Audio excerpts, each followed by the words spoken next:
Hi. As we are a few days before Rosh Hashanah, I would like to mention something important, because in Rosh Hashanah it's a day in which all mankind are being judged, if for life, or God forbid the opposite, if for good health, sustenance, or children. And the way that we are trying to remove judgment and to bring blessing into our life is associated with the prayers of Rosh Hashanah. And one of the things that's happening in through the prayers of Rosh Hashanah and any other time, people are letting themselves and allowing themselves to speak during the prayers.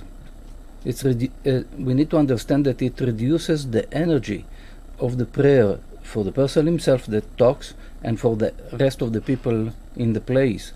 One of the times I heard a story about one of the descendants of the Baba Sali, a great sage that lived not long ago, and people came to him to ask for a blessing to one of the members of a certain synagogue. That person was relatively young, married with children, and he got severely sick with cancer. And whatever the doctors tried to do, it didn't help.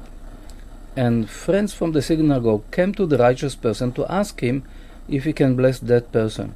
He was asking them, do you go to the synagogue to pray? They said yes. And he was asking, do you talk during the prayer? They said no, but in between the readings of the Torah, in between certain segments in the prayers, we talk things that are associated with the study of the Torah.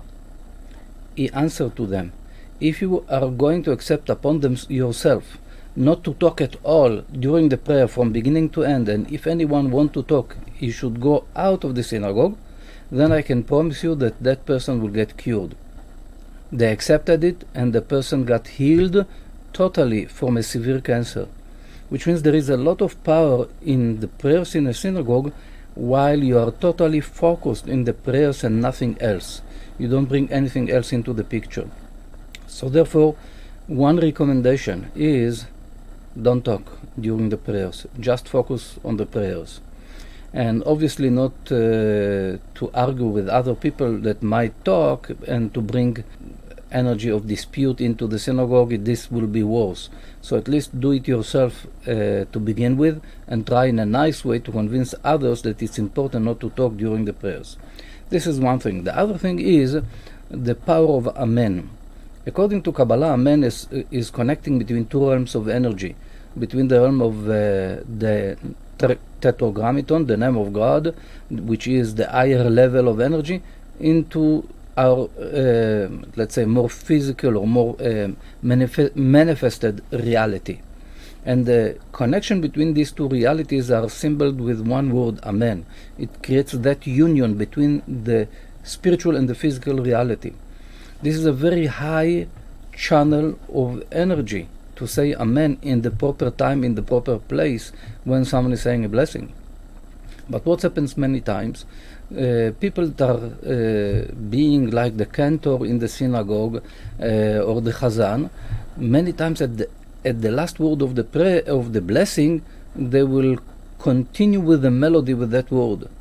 And then people don't know exactly when to answer Amen, because not everyone would hear the cantor clearly, and many times people will say Amen too early or too late, and then it means that there is no connection, no blessing coming through that Amen. And it happens a lot. Professional chazanim, professional cantors, know exactly how to cut the word in such manner that everyone would say Amen in the proper time. So this is a very important thing to pay attention to in the prayers coming up in Rosh Hashanah, and every time, in every prayer, every Shabbat, and any prayer. God willing that we will all have a good, blessed year, the next coming year for all of us, for the good. Shana Tova.